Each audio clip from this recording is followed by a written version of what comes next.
ये कहानी दिव्या के बारे में है। दिव्या एक बहुत ही पॉश इलाके में रहती हैं। ये इलाका काफ़ी बड़े क्षेत्र में फैला हुआ है और लगभग 1,000 फ्लैट्स इस स्कीम में हैं।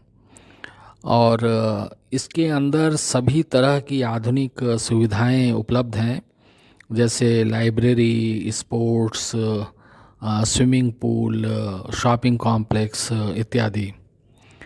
दिव्या अपने पति के साथ यहाँ रहती हैं और उनके पति एक मार्केटिंग कंपनी में काम करते हैं और अक्सर वो टूर पर ही रहते हैं।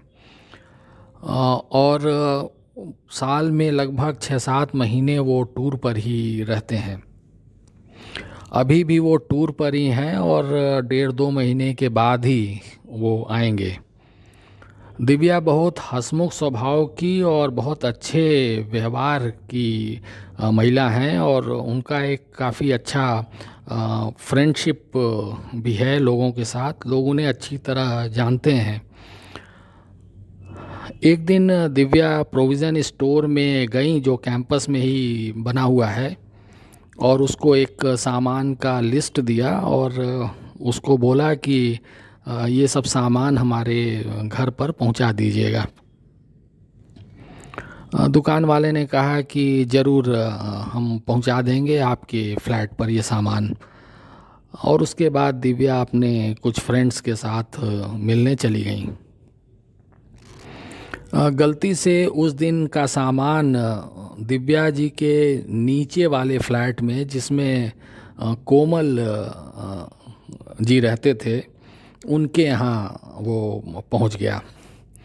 और कोमल जी अपने लड़के मृणाल के साथ वहाँ रहते थे। तो सामान उन्होंने घर पर रखवा लिया और उस आदमी को कहा कि हम दिव्या जी के यहाँ सामान पहुँचा देंगे।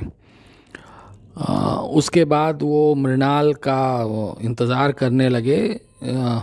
और जब मृणाल वापस आया तो कोमल जी ने उसको कहा कि ये दिव्या जी का कुछ सामान प्रोविज़न का है, वो उनके घर पर पहुंचा दो। मृणाल वो सामान लेकर दिव्या जी के यहाँ गया। दिव्या जी बहुत खुश हुई और बोली कि बहुत अच्छा हुआ तुम आए, हमें चाय पीने की इच्छा हो रही थी। मृणाल ने कहा कि जी ज़रूर, मैं अपने लिए और आपके लिए अभी चाय बना देता हूँ। आप टीवी देखिए जैसे देख रही हैं। दिव्या बहुत खुश हुई और बोली कि ठीक है, हम टीवी देखते हैं, तुम चाय बनाओ। इतने देर में दिव्या जी का किसी का फ़ोन आया और वो फिर फ़ोन पर व्यस्त हो गई।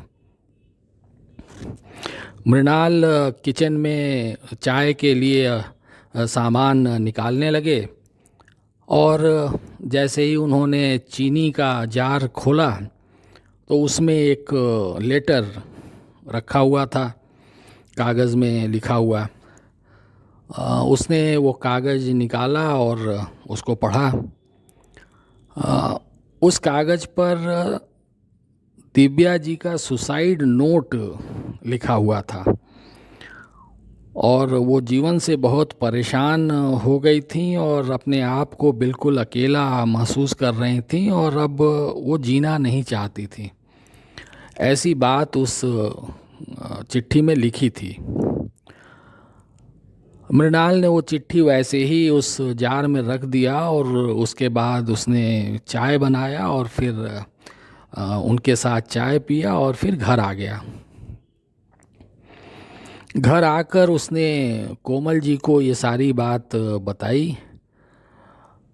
कोमल जी और मृणाल दोनों ही बहुत चिंता में पड़ गए कि ये तो बहुत ही बुरा है और इतना अच्छा परिवार है और वो भी इतनी अच्छी हैं स्वभाव से, सब कुछ बढ़िया है।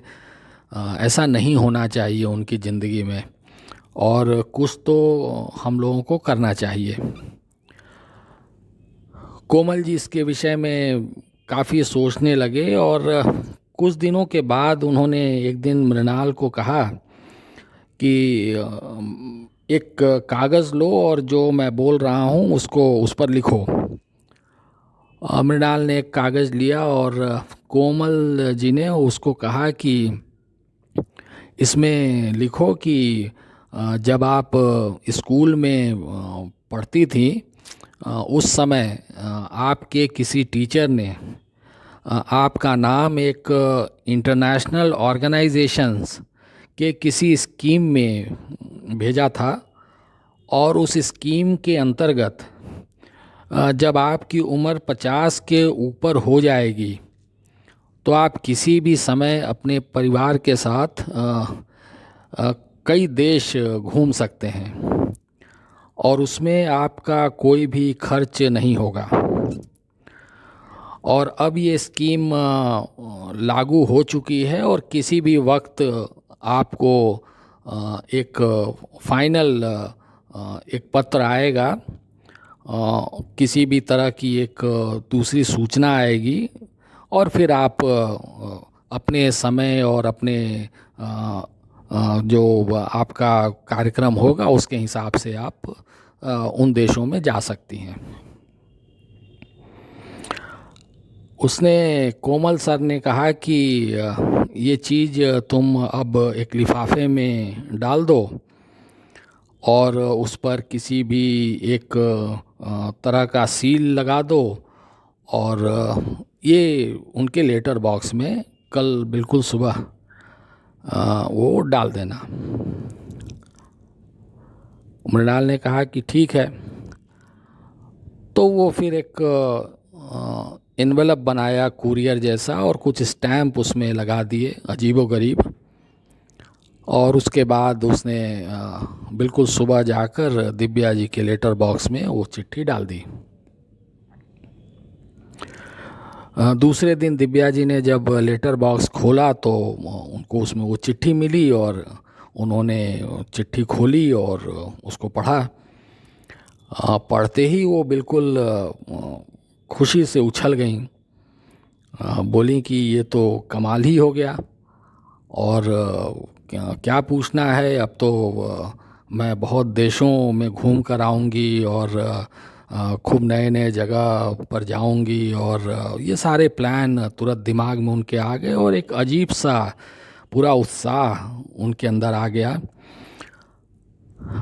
इधर कोमल और मृणाल, उनकी जो गतिविधि थी, उनका जो स्वभाव था, उनकी जो हरकतें थीं, उस पर उन्होंने नज़र रखना शुरू किया, ये जस्ट जानने के लिए कि उस पत्र का क्या असर उनके ऊपर हुआ।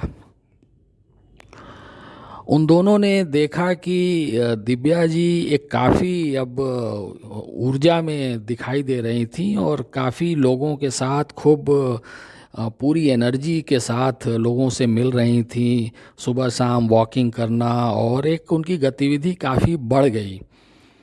ये देखकर कोमल जी और मृणाल बहुत खुश हुए और उन्हें पूरा विश्वास हो गया कि इस चिट्ठी ने अपना कमाल दिखा दिया, और हो सकता है कि अब उनकी ज़िंदगी में एक नई एनर्जी आ जाएगी और बिल्कुल एक पॉजिटिव हो जाएंगी वो ज़िंदगी के लिए, और जीना पसंद करेंगी।